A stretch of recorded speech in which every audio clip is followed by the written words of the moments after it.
आज का हमारा टॉपिक है एबीजी एनालिसिस। एबीजी जो आर्टेरियल ब्लड गैसेस हैं, उसको हम कैसे कैसे एनालाइज करेंगे, तो उसके बारे में हम क्या करेंगे, स्टडी करेंगे। तो पहला क्या है, इसकी नॉर्मल वैल्यू, जो हमारे आर्टेरियल ब्लड गैसेस हैं उनकी आर्टेरियल ब्लड गैसेस की नॉर्मल वैल्यू क्या है, हम पहले वो देखेंगे। तो जो नॉर्मल वैल्यू में पीएच हमारा होता है, ब्लड का पीएच हमारा कितना होता है, ब्लड का पीएच होता है 7.35 टू 7.45। जो हमारा पीएच है 7.35 से 7.45। देन हमारा PCO2, partial pressure of CO2, कितना होता है 35 टू 45 mm ऑफ Hg। और इसके बाद PCO2, partial pressure of O2, partial pressure of oxygen इतना होता है 80 टू 100। देन क्या है बाइकार्ब का लेवल हमारे ब्लड में इतना होता है 22 टू 28 मिलीक्यूबियर पर लीटर। देन इसमें देखेंगे हम कौन सा अब कहाँ पे हम कैसे उसको क्या करेंगे, एनालिसिस करेंगे। जो एबीजी है हमारा, एबीजी को कैसे एनालिसिस करेंगे। रेस्पिरेटरी एसिडोसिस मीन्स यानी कि यदि इसके बिलो है 7.35 के बिलो है तो एसिडोसिस होगा, यदि 7.45 के तो एल्कोलोसिस होगा।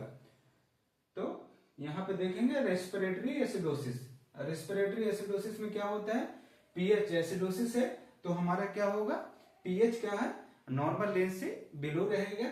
जो हमारा रेस्पिरेटरी है तो रेस्पिरेटरी में क्या होगा कि CO2, रेस्पिरेटरी क्या इंडिकेट करता है, CO2 को इंडिकेट करता है। देन मेटाबॉलिक क्या इंडिकेट करता है, बाइकार्ब को इंडिकेट करता है। तो रेस्पिरेटरी में क्या होगा, रेस्पिरेटरी एसिडोसिस में हमारा PCO2 क्या रहेगा, बढ़ा रहेगा।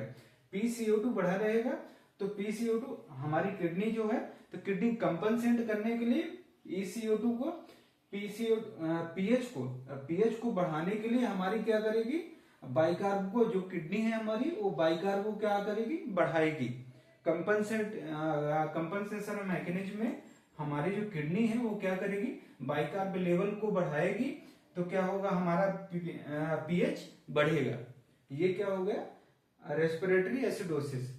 जो रेस्पिरेटरी एल्कोलोसिस है, एल्कोलोसिस मीन्स यानी कि जो हमारा क्या है, पीएच है और नॉर्मल रेंज से अबव है।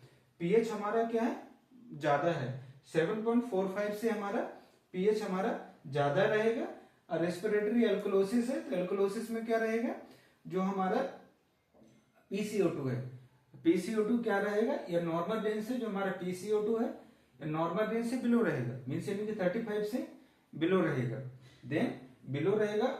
और जो हमारी बाइकार्ब है, बाइकार्ब, अब ये बाइकार्ब पीएच को घटाने के लिए हमारी क्या करेगी, बाइकार्ब के लेवल को भी क्या करेगी, घटाएगी। कंपनसेटर मैकेनिज्म में हमारी जो किडनी है बाइकार्ब के लेवल को घटाएगी तो हमारा पीएच क्या होगा, घटेगा। देन क्या है, मेटाबॉलिक एसिडोसिस। मेटाबॉलिक एसिडोसिस में क्या है, मेटाबॉलिक एसिडोसिस में देखेंगे, मेटाबॉलिक क्या है, मेटाबॉलिक एसिडोसिस में, एसिडोसिस मीन्स यानी कि पीएच हमारा कम रहेगा, पीएच कम रहेगा। देन क्या है, PCO2 हमारा कम रहेगा। यहाँ पे एसिडोसिस है तो हमारा बाइकार्ब है, बाइकार्ब कम रहेगा, तो बाइकार्ब कम रहेगा। PCO2 बाइकार्ब को बढ़ाने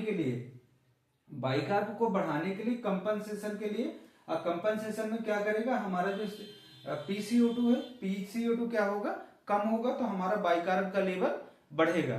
तो उससे क्या होगा, कंपनसेशन मैकेनिज्म होगी। जो फोर्थ नंबर है, फोर्थ में क्या है, मेटाबॉलिक एल्कोलोसिस। मेटाबॉलिक में क्या है, मेटाबॉलिक एल्कोलोसिस मीन्स, एल्कोलोसिस में क्या है, हमारा पीएच बढ़ा हुआ रहेगा, और पीएच बढ़ा हुआ रहेगा और हमारा क्या है, बाइकार्ब का लेवल बढ़ा रहेगा।